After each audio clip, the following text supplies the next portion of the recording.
Video में दी हुई जानकारी इंटरनेट से ली गई है। हम इस वीडियो में किसी भी दवाई का प्रचार नहीं करते। नमस्कार दोस्तों, आज हम बात करेंगे मैक्सट्रा ओरल ड्रॉप्स के बारे में। ये दवा खास तौर पर बच्चों में सर्दी जुकाम और एलर्जी के लक्षणों को कम करने के लिए दी जाती है। इसमें दो दवाएं मिलकर काम करती हैं, फेनिलेफ्रीन और क्लोरफेनेरामीन मालिट। आइए इसे विस्तार से समझते हैं। 2. यूजेस कब दी जाती है।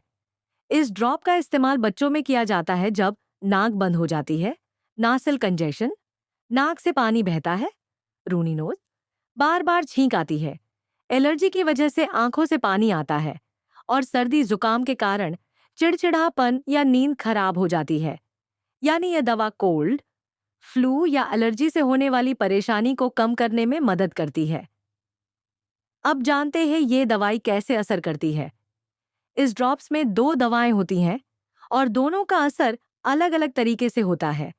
फेनालेफ्रिन ये नेसल डिकंजेस्टेंट है, नाक के अंदर की सूजन को कम करके बंद नाक खोलता है, जिससे बच्चा आसानी से सांस ले पाता है। क्लोरफेनेरामीन मैलिट ये एंटीहिस्टामाइन है। ये हिस्टामाइन नामक केमिकल को ब्लॉक करके एलर्जी के लक्षण जैसे छींक आना, नाक बहना और आंखों से पानी आना को कम करता है। यानी यह दवा सर्दी और एलर्जी दोनों पर एक साथ असर करती है। डोज कैसे दें? ये ड्रॉप हमेशा डॉक्टर की सलाह से ही दें। खुराक बच्चे की उम्र और वजन के आधार पर तय होती है। इसे ड्रॉपर से बूंदों के रूप में सीधे बच्चे के मुंह में दिया जाता है। आमतौर पर इसे दिन में 2 से 3 बार दिया जाता है, लेकिन एग्जैक्ट डोज डॉक्टर बताएंगे। याद रखें, खुराक कभी भी खुद से न बढ़ाएं और दवा को बिना डॉक्टर की सलाह के लंबे समय तक न दें। अब जानते हैं साइड इफेक्ट्स के बारे में।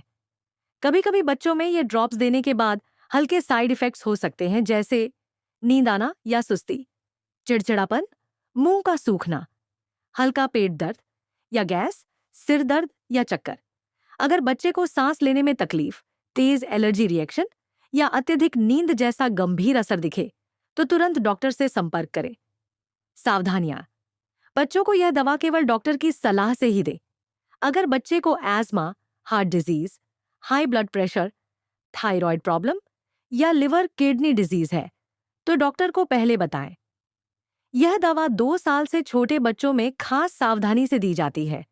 ज्यादा डोज देना खतरनाक हो सकता है, इसलिए ड्रॉपर से ही सही माप कर दे। इस दवा को ठंडी और सूखी जगह पर रखें, बच्चों की पहुंच से दूर। तो दोस्तों, यह थी पूरी जानकारी इस ड्रॉप के बारे में। याद रखें, बच्चों की सेहत बहुत नाजुक होती है, इसलिए कोई भी दवा हमेशा डॉक्टर की सलाह से ही दें।